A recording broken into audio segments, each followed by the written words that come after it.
students. Today we'll discuss physiology of deep sea diving. That is, what is effect of high barometric pressure at deep sea level on human physiology. Objectives of today's talk is, let's know what is the sea depth, what is meant by hyperbarism, effects of hyperbarism on human physiology, effect of different gases under high pressure, and what is dysbarism, and what is scuba. So let's see what is sea depth. See, in this diagram you can see we are going deep sea level, okay, but just see it's hardly at 33 feet. If you are going in deep sea, atmospheric pressure becomes double, and the volume of gases which is here almost becomes half of that one. That means 50% compression is there. So water pressure at sea level will be double at 33 feet of depth. Simple, that much.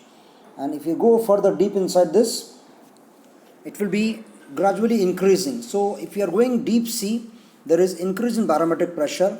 Now this is called as hyperbarism, and because of hyperbarism we can have different effects on human body. So as we have seen in case of hypoxia, there is inspired air. As you are going up, the atmospheric pressure goes on reducing, and this is going to have effect on our tissue delivery. Exactly opposite, if you are going deep sea, this is again effect of inspired air, but at a high pressure. So there it was a hypoxia, now it is hyperbarism. So that's why there is a separate branch dealing with the diving, that is called as the diving medicine. Basically, underwater diving is both popular recreational activity, but it is for commercialization also, as we know that so many sea links are formed across the world. So there is underwater construction taking place. So our constructor worker need to go in the deep sea to perform all this act. So for that, they have to work under high barometric pressure. So we have to take care of their health under high pressure. Apart from our military operation like our navy submarines are going, so we have to find what is the solution for the management at high barometric pressure. So basically it is a complex activity with unique hazards and medical complications arising mainly as a consequence of dramatic changes in pressure associated with descent, and after that when they are coming back to the sea level, the ascent is going to have a great effect on their performances. So we have to deal with the both. When they are underwater, how they will be perform the work, and when they are coming out, how they will manage the from high to low pressure. So in this you can see for every 10.3 meters increase in depth of the sea water, the ambient pressure increases by 1 standard atmospheric pressure. So the diver at 20 meter depth is exposed to atmospheric pressure of approximately 3 absolute atmospheric pressure, that is 1 due to high pressure and 2 due to generated by water column. So this is the basically exposure of our diver when they are going hardly 20 meters depth. So when human beings descend beneath the sea, the pressure around them increases tremendously. To keep the lungs from collapsing, air must be supplied at a very high pressure to keep them inflated. This maneuver exposes the blood in the lungs to extremely high alveolar gas pressure, a condition called hyperbarism. And beyond certain limits, this pressure causes major alteration in the physiology of the body and can be lethal. Especially, see what is happening, there are many gases which we are inspiring normally. For example, in our air mixture, 3 gases are dominant. Main is nitrogen, which is almost around 79 to 80%, oxygen, which is around 19 to 20%, then our water vapors are there, and carbon dioxide is there. Out of this, we commonly effect of oxygen is being elicible, but nitrogen at this pressure is almost inert. But when nitrogen is exposed at a high pressure, it can have physiological effect on our body, especially on the nervous system. So that effect of nitrogen at a high atmospheric pressure on CNS is almost depressible, just like an alcohol effect of alcohol, that is called as nitrogen narcosis. So when our diver is going deep sea at a high pressure of nitrogen, first symptom arises at the 120 feet, that is called as mild narcosis. Just like we are having effect of hypoxia, similarly reverse is going to happen here also. They will get drowsiness, confusion, irritability, lethargy, all the typical symptoms of narcosis, that is suppression of the CNS due to high pressure of nitrogen. The effects are elicitable. So diver often becomes clumsy and unable to perform. Beyond 250 feet, that is around 8.5 atmospheric pressure, diver usually becomes almost useless as result of nitrogen narcosis. So these are all dangerous things which can lead to a dangerous effect on the human body. Nitrogen basically dissolves in the fatty substances in the neural membrane, and because of its physiological effect on altering the ionic conductance through the membranes, it reduces neuronal excitability. So this is called as nitrogen narcosis. So nitrogen at sea level is almost inert, but at higher pressure it is exhibiting its effect. And main dangerous thing is it is dissolved in the fatty substances. Because of this, the reversal is also slowed down. We'll see later what is the effect of the ascent when nitrogen is trying to coming out of this body. The second important gas which we are inspiring is oxygen, which at normal sea level is quite effective, but as the pressure of oxygen increases, this can be a dangerous, that is called as oxygen toxicity. Under normal condition, if you recall, oxygen hemoglobin dissociation, almost 97% is oxygen is in combination with hemoglobin, that is called as oxyhemoglobin dissociation curve. Only 3% is in dissolved form, and that 3% is exerting the pressure of oxygen that we label as partial pressure of oxygen. But when the pressure increases, see here the pressure is almost at 160, there is full saturation of hemoglobin with oxygen and almost saturation is over. But as now pressure increases, see here, as the pressure is rising, now this is flat now, means there is no further scope for the hemoglobin to combine with oxygen as the hemoglobin is 100% saturated. Now whatever remaining oxygen which is coming will be now going in the blood as a dissolved form, and it is getting dissolved. So like this curve goes on increasing. So percentage of dissolved oxygen in the plasma increases. Now this is more the dangerous aspect. So this dissolved oxygen will have its own effect on our different cells of the body. So oxygen toxicity actually starts once the percentage of dissolved oxygen increases.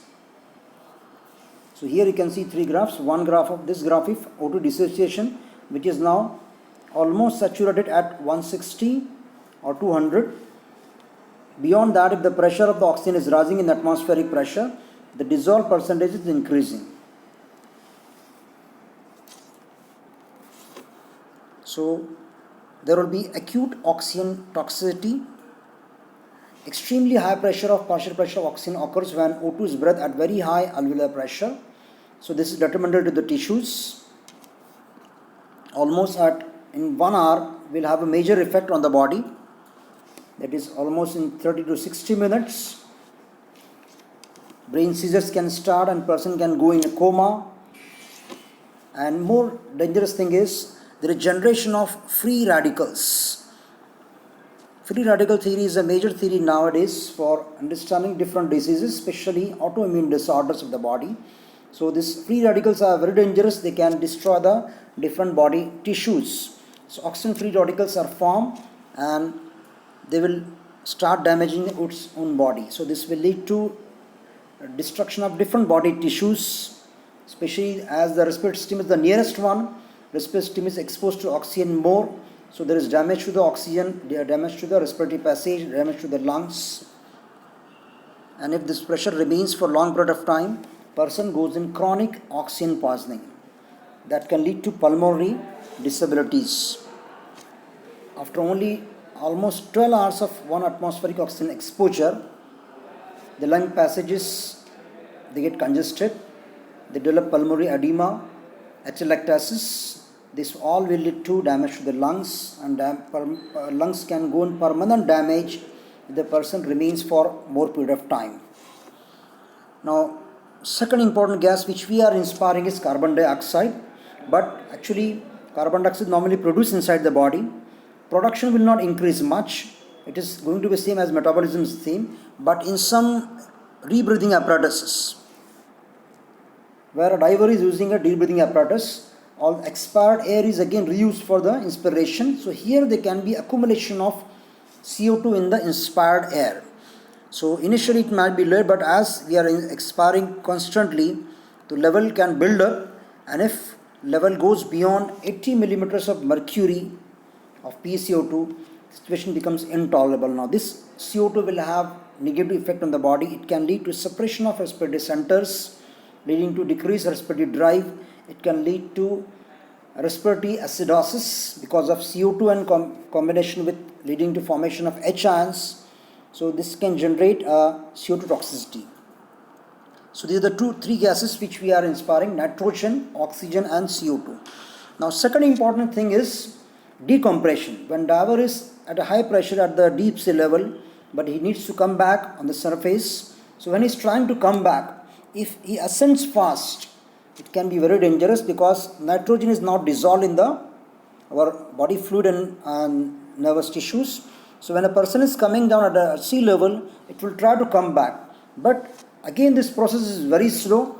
If ascent is fast, that will lead to a generation of nitrogen bubbles in the body. So if a diver has been a sea for long and he comes back, suddenly on the surface, there is formation of nitrogen bubbles. Now this nitrogen bubbles will go in different part of the body. It can enter in the blood circulation, leading to blockages like pulmonary embolism. It can go in the brain to cause cerebral blockage like stroke, or it can go in different joints and create its own problems. So nitrogen bubbles is a dangerous thing. So because of that, person can develop problem anywhere in the body. Maybe problem in the brain, problem in the heart, problem in the lungs, or anywhere. This is called as decompression sickness, also called as Cazen's disease, also called as dysbarism. So for that, we have to advise the diver to come slowly on the surface, so that slowly on the surface, and we have to keep him on the decompression chamber, so that nitrogen comes back in the air and we expire normally. So this is called as decompression sickness. It is nothing but because of rapid ascent of a diver from deep sea to the surface level. Now, as you know, underwater sports are common now. So for that, this apparatus called as scuba, that is self-contained underwater breathing apparatus with 2 cylinders and valves, they are supplied. But obviously, this is only for a very short period of time, as the people who are going for the recreational sports and other activities, they are not trained for that. So it is only for a short period of time only. So important limitation for this is it is only used for sports and commercial activities. Important problem is only limited amount of time only, hardly for few minutes only you can survive there and you have to come back. The reason is constantly CO2 washout need to be done. As I mentioned there can be accumulation of CO2 which can have an impact, CO2 toxicity. So it is only for short period of time, and at a greater depth we have to use some other things. And especially the persons who are going on construction worker, we cannot use this. It is only for short period of time only. Now those who are going for construction work or deep sea work, like especially our army people who are going submarine, there are a new concept of the called as saturation diving. Here we are using, instead of nitrogen, we are using helium oxygen mixture is used. So when diver must work at very deep level between 250 feet to nearly 1000 feet, so they frequently live in a large compression tank. So almost we are building a compression tank of high pressure, so that they have to stay there for some period of time. Obviously when they are doing work for more period of time, they have to stay there days and weeks. So they sleep in the same high compression pressure. So because of this, it will help in bubbles will not be formed and saturation of gases remains at a high level. This procedure keeps the tissues and fluids of the body saturated with the gases to which they will be exposed during the diving. Then when they return to the same tank after working, there are no significant changes in the pressure, so decompression bubbles will not form. So helium used instead of nitrogen, reasons are it is almost 1/5 narcotic effect as compared to the nitrogen. Only half of the volume of the helium dissolves in the body tissues, and it is having low density also. So all this makes it more comfortable as compared to the nitrogen. So here we are finishing. We have just revised what is the sea depth, what is hyperbarism, that is a high barometric pressure at the sea levels. We have seen the effect of hyperbarism. Because of increased pressure, the gases pressure goes on increasing and more gases are dissolved in the body fluid and they exert their own effects. Three gases we have seen: nitrogen, oxygen and the CO2, dysbarism and scuba. So here we are finishing Physiology of Deep Sea.